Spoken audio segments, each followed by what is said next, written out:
Pessoal, boa tarde. Boa tarde. Vamos fazer nossa oração inicial, pedindo a graça de Deus. Pelo sinal da Santa Cruz, livra-nos Deus, nosso Senhor, de todos os nossos inimigos. Em nome do Pai, do Filho e do Espírito Santo. Vinde, Espírito Santo, enchei os corações vossos fiéis e acendei neles o fogo do vosso amor. Enviai vosso Espírito e tudo será criado e renovareis a face da terra. Oremos.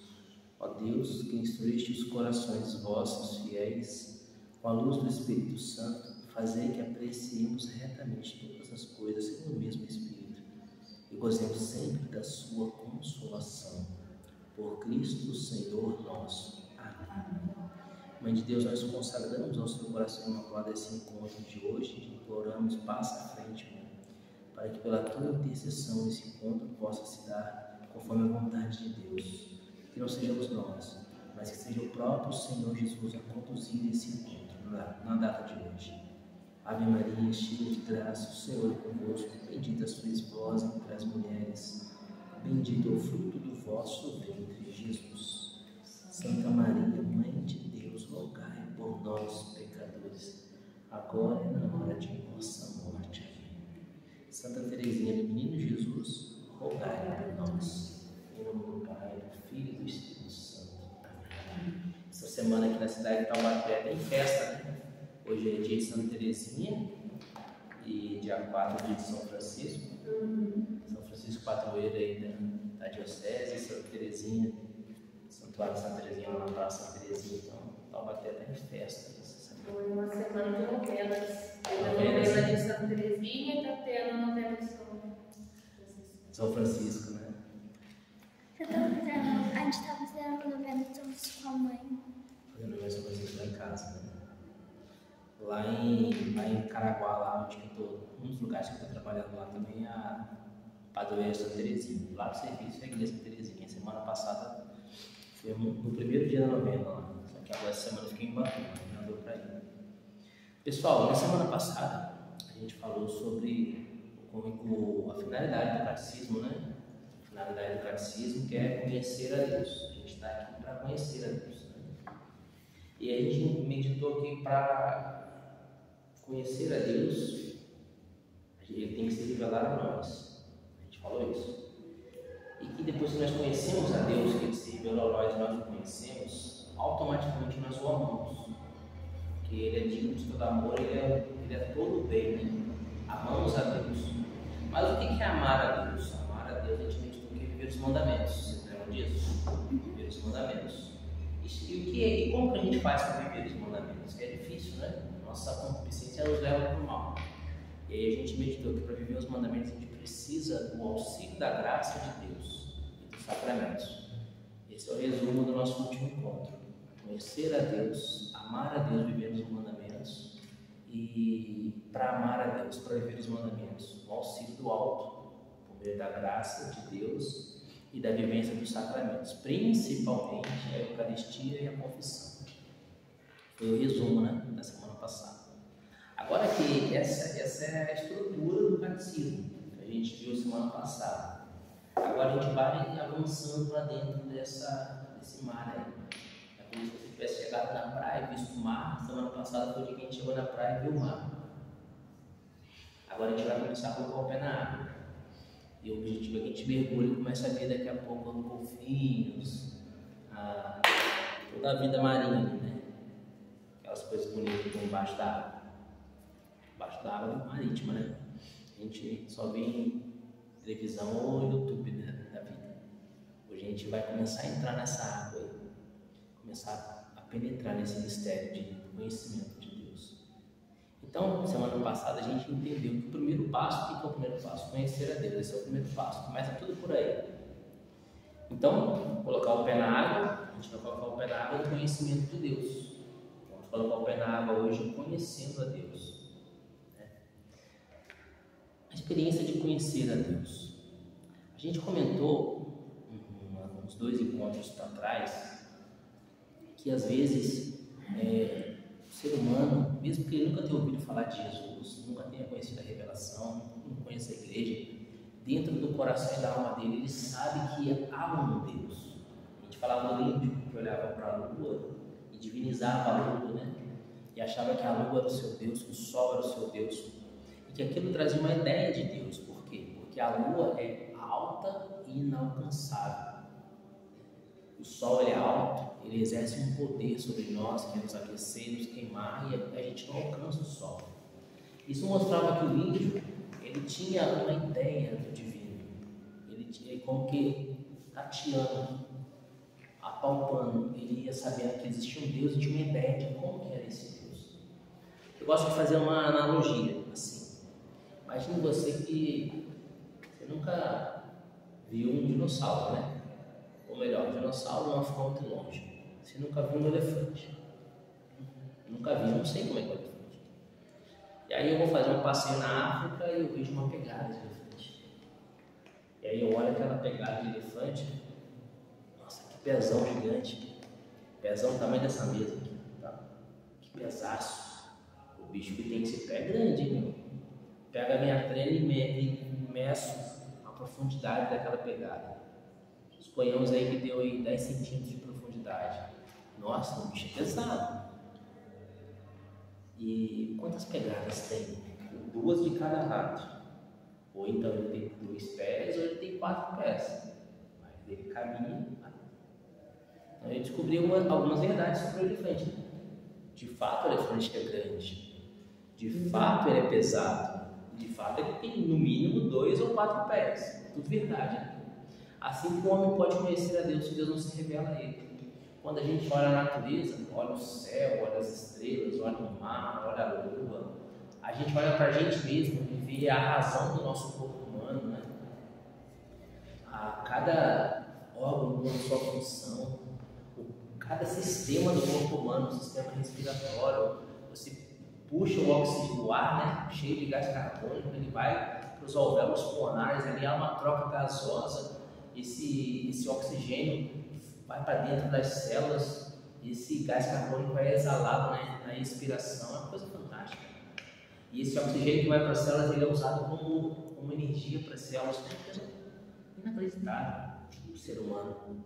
Se você corta, se você pega esse papel aqui e rasga o papel, vai ser um papel rasgado para sempre. Está rasgado. Se você rasga a sua pele, existe um negócio que se chama sistema imunológico, que a sua pele vai sarando, vai cicatrizando, vai curando, daqui a pouco não tem nenhum sinal. Se não for um corte muito profundo, não deixa sequer uma cicatriz. É fantástico, fantástico. Se você corta a sua unha, ela nasce de novo. É algo fantástico, tremendo. E as coisas que a gente pega no nosso corpo, que tem uma função que a gente às vezes nem imagina, né? Como a gente fala dos cílios, que tem a função de proteger os olhos e etc. Então, se a gente olha para nós, a gente percebe aí alguém muito inteligente que pensou isso. E o maior de todos os milagres humanos é a gestação, né? Como é que pode uma pessoa caber dentro de outra pessoa e duas células, um espermatozoide e um óvulo, 2 células se transformar no ser humano, um homem novo, uma pessoa nova, uma criatura nova? Não é fantástico? Alguém que fez isso é divino, não é? Então a gente observando tudo isso, a gente percebe que há um Deus. Como aquele cara que olhou a pegada do elefante percebe, não, o bicho é grande, é pesado, né? Mas ele não consegue entender, jamais ele vai imaginar que aquele elefante tem trompa. Ele não vai saber que o elefante é cinza, que o elefante tem 2 orelhonas grandonas e um rabinho pequenininho. Ele não vai imaginar que o elefante tem 2 dentões de marfim que saem do seu esqueleto e vai lá para frente.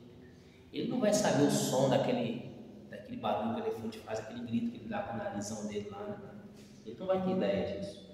Mas ele vai ter alcançado uma ideia do elefante. Ele é grande, pesado. Então, para ele conhecer na profundidade o que é o elefante, ele tem várias possibilidades. Ele pode ver o elefante, né? Vocês já viram o elefante? Só na televisão, né? Já viu pessoalmente o elefante? Já viu pessoalmente? Lá em São Paulo? É. Você falou que eu vi, mas eu não lembro. Você era bebezona, né? Para! Você era bebezona, você não lembra. Então, o elefante, quem vê o elefante fica meio impressionado com o tamanho do bicho, né? Dá até o medo, será que esse bicho vai pisar em mim? E a experiência de quem viu o elefante é muito diferente da experiência de quem tocou a pegada do elefante. Agora tem um veterinário. O veterinário estudou o exoesqueleto do elefante, o veterinário estudou as estruturas do elefante, o veterinário conhece a pele do elefante, o veterinário conhece o sistema digestivo do elefante, etc. Então você vê que são 3 pessoas que conhecem o elefante. O cara que viu a pegada, o cara que viu o elefante e o veterinário que estudou o elefante. Assim também é Deus. Todo homem pode conhecer a Deus, mas é preciso que Deus se revele a nós. Senão a gente vai ficar sempre na imagem da pegada, sabendo que Deus é grande e pesado, mas o resto a gente não vai saber. Entendeu? E Deus é tão misericordioso que Ele se revelou a nós. E a revelação de Deus se deu em Jesus. O Verbo se fez carne e veio habitar entre nós. Mas por que Deus veio habitar entre nós? Queridos, Deus fez o homem para ser plenamente feliz nesta vida e na vida futura. Deus fez o homem para ser totalmente feliz. Mas por que a gente não é totalmente feliz? Por que a gente não tem um paraíso nessa terra? Vocês já pararam para pensar que todo homem, no fundo, a única coisa que ele quer é ter um paraíso? Né? Por isso eu escrevi aqui, ó. Como voltar para o paraíso? Por quê? Por que a gente tem que voltar para o paraíso? Porque a nossa vida nessa terra é uma eterna busca de voltar para o paraíso.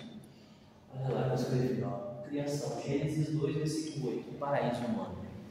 O que vai dizer a palavra? A palavra de Deus vai dizer em Gênesis capítulo 2, a partir do versículo 8, que Deus criou tudo, criou todas as coisas, criou o homem e a mulher e os colocou no jardim do Éden.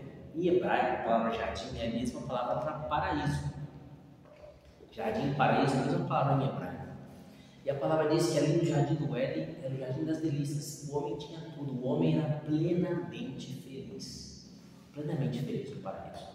Mas o demônio veio tentar o homem. O demônio veio tentar o homem. E o que aconteceu? Vamos pegar aqui para a gente ler. Gênesis capítulo 3. Versículo 1. Gênesis 3, versículo 1. A serpente era o mais astuto de todos os animais selvagens que o Senhor tinha feito. Ela disse à mulher: é verdade que Deus vos disse: não comereis de nenhuma árvore do jardim? Então o demônio vai para Eva e coloca uma dúvida no coração de Eva. Deus falou para você não comer nada do jardim? Não, não é isso que Deus falou, né? Deus falou que eu não podia comer o fruto da árvore da vida. O resto eu posso comer. A mulher respondeu à serpente: podemos comer do fruto das árvores do jardim, mas do fruto da árvore que está no meio do jardim, Deus disse: dele não comereis, nele não tocareis, senão morrereis. A serpente, porém, respondeu à mulher: de modo algum morrereis. Deus está falando, não, isso aí, né? Não acredita nele, não. É mentira de Deus. Pelo contrário, Deus sabe que no dia em que dele comerdes, vossos olhos se abrirão e sereis como Deus, conhecedores do bem e do mal. Então, o homem e a mulher estavam no jardim, no paraíso de Deus. Tinham uma felicidade plena. Então, o demônio apresenta para eles uma possibilidade de uma felicidade sem Deus, um jardim sem Deus. O que o demônio fala para Eva é o seguinte: você não quer largar esse Deus aí, não? Larga esse Deus. Porque se você largar esse Deus, você vai ser igualzinho a ele. Você vai ser talvez até maior que ele. Você vai ser conhecedor do bem e do mal. Você vai poder fazer e ter tudo. Larga a mão desse Deus. E aí ela aceita o convite da serpente em busca de um paraíso sem Deus. E aí ela pede tudo. Ela pede a presença de Deus. Ela e Adão comem o fruto. Os dois perdem a presença de Deus e perdem o paraíso na terra. Desde então o ser humano busca um paraíso. O que Adão fez quando ele foi expulso do paraíso? Ele era. O paraíso era um jardim. O que o jardim é? Um lugar de árvores bonitas. O que Adão vai fazer quando ele sai do paraíso? Ele vai virar agricultor e plantar árvores. Ou seja, significa que ele estava tentando voltar para o paraíso. Adão já começa a tentar voltar para o paraíso. Ele sai do Éden, ele é lançado no mundo, fora do paraíso de Deus. E a primeira coisa que Adão e Eva fazem é começar a plantar árvores, ou seja, tentar voltar para o paraíso, tentar reconstruir o paraíso. E todo homem, todo ser humano, ele está numa contínua tentativa de voltar para o paraíso. Imagine você uma pessoa que busca a felicidade, seja no que for. O que ela está querendo é voltar para o paraíso. Talvez ela não saiba disso, mas ela quer voltar para o paraíso. O coração dela, na alma dela, tem um desejo de Deus. Na nossa alma tem um buraco gigante que só Deus é capaz de tapar. E aí o homem tentando tapar esse buraco, ele põe carro importado, casa, dinheiro, prazeres, etc. Mas não tampa, continua com o buraco. Esse buraco só Deus põe. Tem que voltar para o paraíso. O que vocês estão fazendo aqui nessa catequese? Tentando voltar para o paraíso. O que a gente vai fazer na igreja? Tentar voltar para o paraíso. É uma eterna tentativa de voltar para o paraíso. Só que quando o homem foi expulso do paraíso humano que Deus havia criado para ele, Deus é tão misericordioso, tão bondoso, que ele falou assim, ó, o homem perdeu o seu paraíso humano, mas eu vou dar a ele o meu paraíso divino. Então eu vou à terra e eu vou sofrer as dores dele. Eu vou sofrer no meu corpo as tristezas dele. Eu vou me fazer homem e, sendo homem, eu vou pagar a pena do pecado dele. Eu vou perder o meu paraíso durante 33 anos. Eu vou estar fora do meu paraíso para que ele venha participar do meu paraíso. Esse é o mistério da encarnação do Verbo. E esse Deus, que era um elefante que a gente nunca tinha visto, que os judeus nunca tinham visto. Oi, pai. Cristiane. Quase que eu tranco vocês aqui, mas é bem chato, né? Eu fui falar com a sua esposa lá no carro, ela ele tá fazendo, eu falei, nossa, eu trancando tudo, ainda bem que vocês têm chato. Tá comigo. Mas eu vi você, eu pensei que você tava falando aqui, eu falei, nossa, a gente tava na reunião, os catequizando do Fábio já foram embora, eu sei que Deus. Estamos escondidos. Então tá bom, então. Deus Deixa abençoe. Tchau. Tchau. Amém. Então, Deus vem a nós para nos dar a graça de podermos participar do paraíso dele, né? Deus se revela a nós. Deus mostra quem ele é. Hebreus capítulo 1, versículo 13, a palavra de Deus diz assim, ó. Hebreus capítulo 1, versículo 13. Hebreus 1, 13. Apocalipse, um pouquinho antes, Tiago antes, Hebreus. Olha o que vai dizer Hebreus capítulo 1, versículo 13. A palavra diz assim, ó. E a qual dos anjos disse alguma vez, senta-te à minha direita, até que eu ponha teus inimigos como estrado dos teus pés. O que Deus está falando? Deus está falando da supremacia. O que o autor de Hebreus está falando? Deus está falando da supremacia de Jesus. Jesus é Deus. A qual dos anjos Deus disse, senta-te à minha direita, ou seja, você é igual a mim, você está no mesmo nível que eu. O autor sagrado aqui está tentando mostrar para os hebreus que esse Jesus de Nazaré, ele é Deus. Ele é Deus. Ele começa o livro dos Hebreus dizendo assim, ó, muitas vezes, Hebreus 1, versículo 1, muitas vezes e de muitos modos Deus falou outrora aos nossos pais pelos profetas. Ou seja, no Velho Testamento, muitas vezes e de muitos modos Deus falou a nós pelos profetas. O Velho Testamento. O que é o Velho Testamento? É Deus falando. Abraão, Isaac, Jacó, Deus falando aos profetas Isaías, Jeremias, tudo isso daqui, Deus falando outrora aos profetas, como vai dizer o autor sagrado de Hebreus. Acabou fechando, deixa eu abrir de novo. Só que parece que o povo não ouvia, né? O povo não entendia. Muitas vezes e de muitos modos, Deus falou aos nossos pais pelos profetas. Nesses dias, ou seja, naquele tempo, que são os últimos, falou-nos por meio do seu Filho, a quem constituiu o herdeiro de todas as coisas e pelo qual também criou o universo.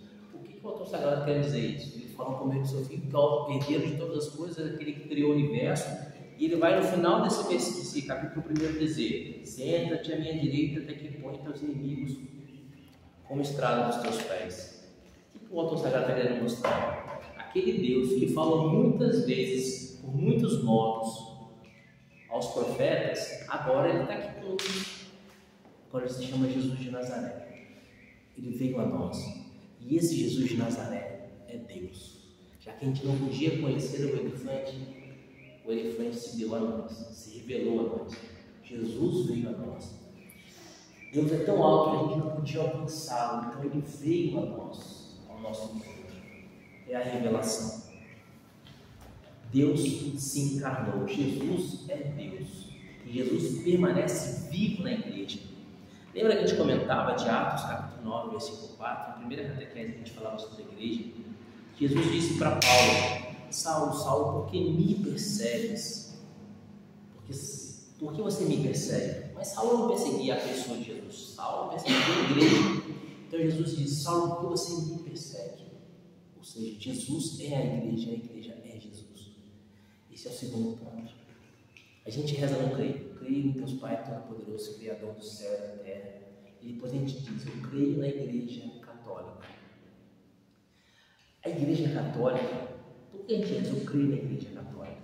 Porque a igreja católica é o Cristo na terra, é o cumprimento da promessa de Jesus.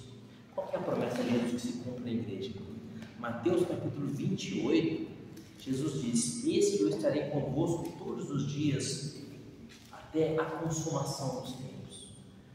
Isaías vai dizer que o Messias seria um Deus Emmanuel, um Deus conosco, junto de nós. E aí que está.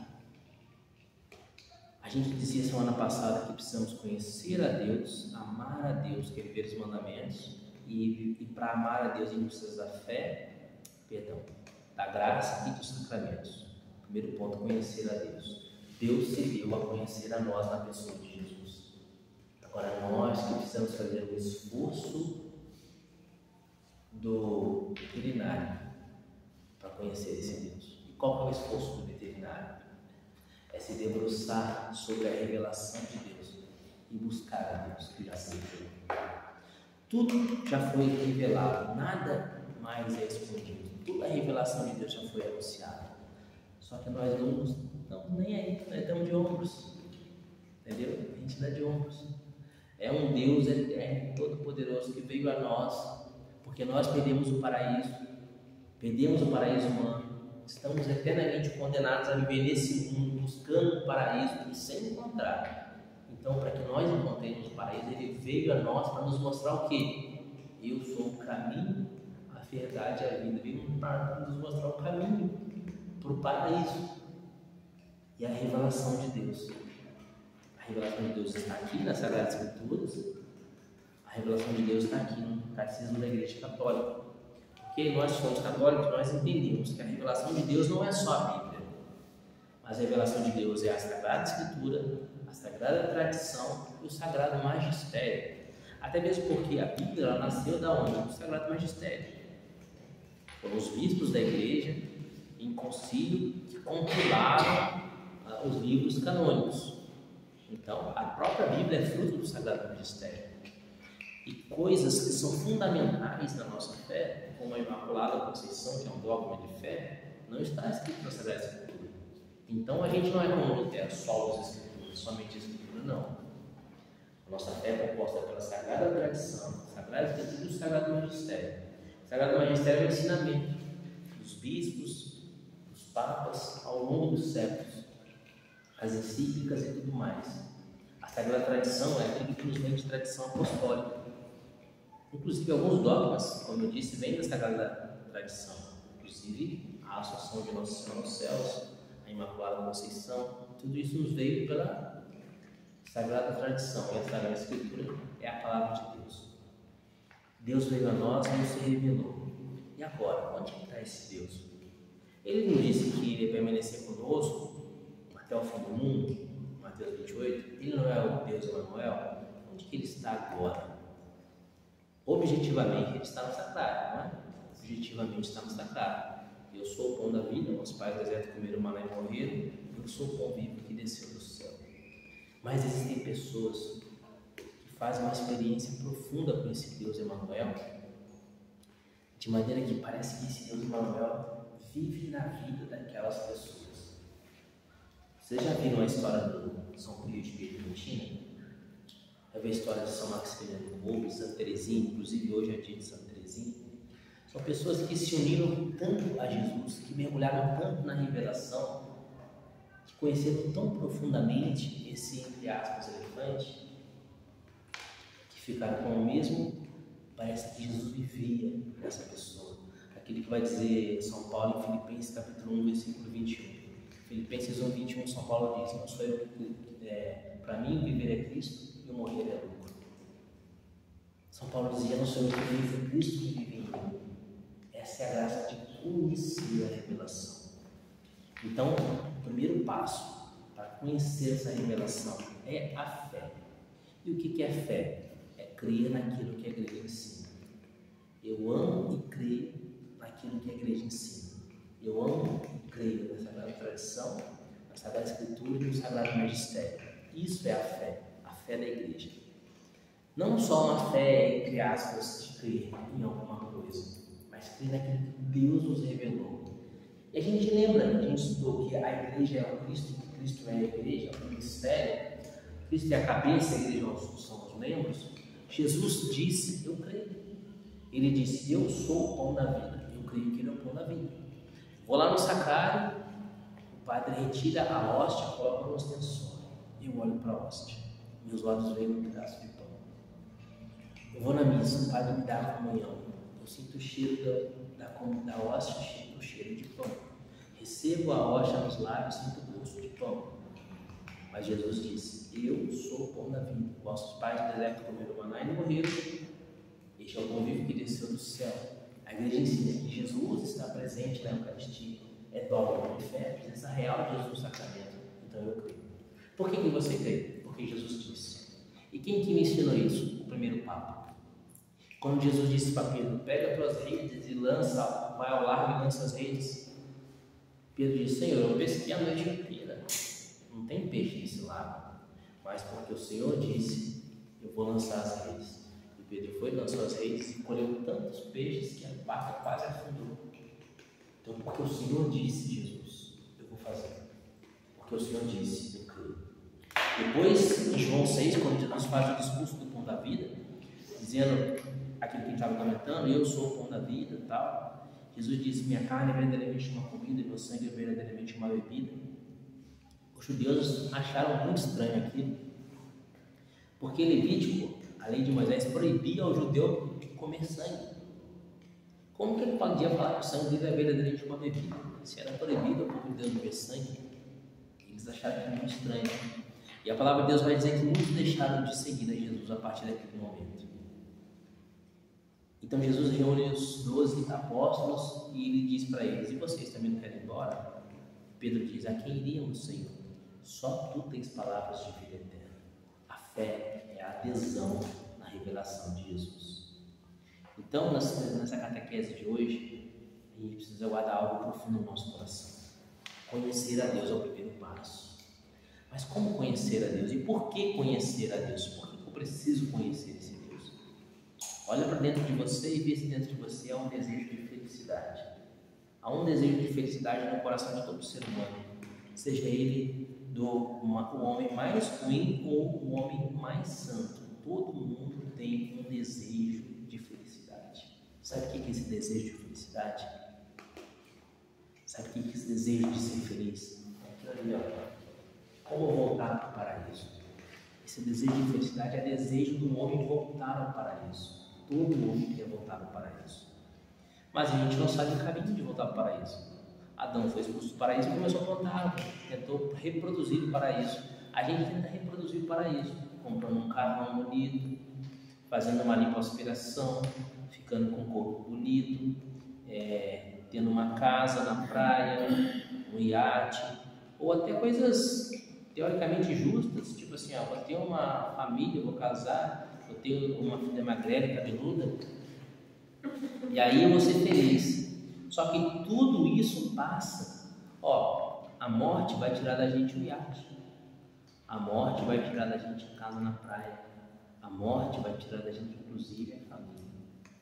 Que todo mundo morre sozinho. E você não leva ninguém. Então isso não é a felicidade plena. Eu posso ter uma casa na praia se ela me levar para Jesus. Posso ter, sei lá, um carro se esse carro me levar para Jesus. Se esse carro me afastar de Jesus, esse carro é um mal. A gente já falou isso no último, acho que no penúltimo encontro, né?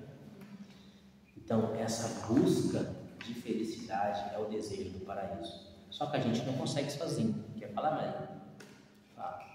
Deu 30 minutos. Deu 30? Então vamos encerrar. Essa felicidade, a gente não consegue achar sozinho. A gente não consegue sozinho encontrar o caminho da felicidade. Então, ele veio nos mostrar o caminho. Eu sou o caminho, a verdade, a vida. A gente precisa seguir por esse caminho. E o primeiro passo nesse caminho é a fé.